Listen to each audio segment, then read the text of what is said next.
Olá, galera! Meu nome é Isadora Ramos e hoje iremos falar sobre a força eletromagnética. Todo o nosso universo é regido por quatro forças fundamentais, as quais são a força nuclear forte, que é representada pelos quarks e gluons, que se juntam dando equilíbrio ao átomo. Ou seja, ela é responsável pelo equilíbrio do átomo e é a mais forte entre todas. A força nuclear fraca, que também equilibra o átomo quando libera a radiação W mais ou menos e Z. A força gravitacional, que é a força que surge a partir da interação mútua entre dois corpos. E a que iremos falar hoje, a força eletromagnética. Mas antes de começarmos a falar sobre a força eletromagnética, precisamos saber o que é força e o que é interação. Bom, de uma forma bastante simples, a força é uma ação que estraga, transforma ou gera movimento em algo.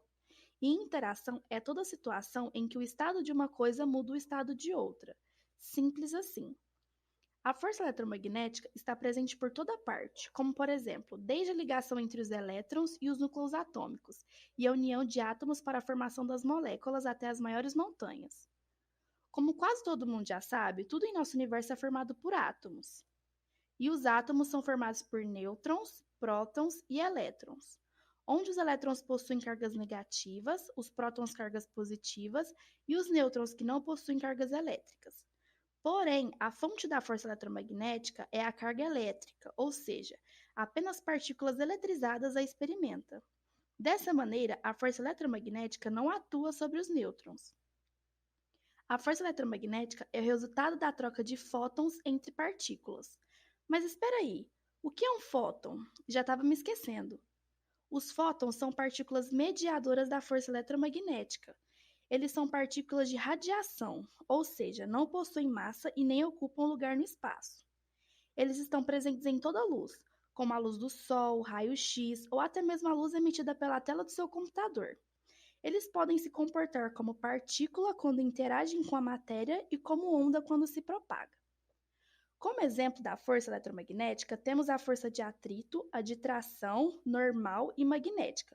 Mas vamos falar um pouquinho sobre elas. Força de tração.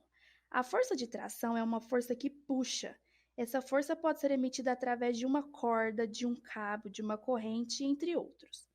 Como a corda é dotada de átomos, a força de tração é transmitida átomo por átomo até chegar ao outro objeto.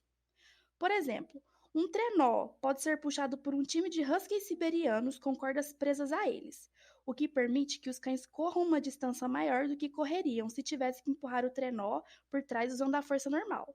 Sim, esses seriam os cães mais estúpidos do mundo.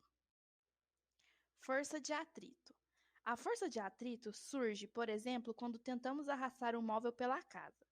Como dito antes, todas as coisas no universo são feitas de átomos e os átomos possuem partículas com cargas elétricas. Essas partículas possuem a capacidade de se atraírem ou de se repelirem. Partículas de cargas iguais se afastam e partículas de carga diferente se atraem. Como o móvel e o chão possuem átomos com partículas tanto positivas e negativas, e surgirá um atrito entre os dois corpos. Força magnética. A força magnética é resultado da interação entre dois corpos com propriedades magnéticas, como ímãs ou cargas elétricas em movimento. Força normal. Quando um objeto qualquer for depositado sobre uma superfície, essa superfície resistirá à força, peso desse corpo. Mas é claro que se o objeto for muito pesado, essa superfície pode se romper. A terceira lei de Newton diz que, quando dois corpos se interagem, as forças que cada corpo exerce sobre o outro são sempre iguais em módulo e têm sentidos opostos. Portanto, podemos definir a força normal como aquela que é feita por uma superfície a fim de sustentar um objeto depositado sobre ela. Agora, recapitulando um resuminho bem rápido. A força eletromagnética tem como uma fonte a carga elétrica. Ela só é experimentada por partículas eletricamente carregadas. Ela é mediada pelos fótons e, como exemplos, temos a força de atrito, a força de tração, a força normal e a força magnética.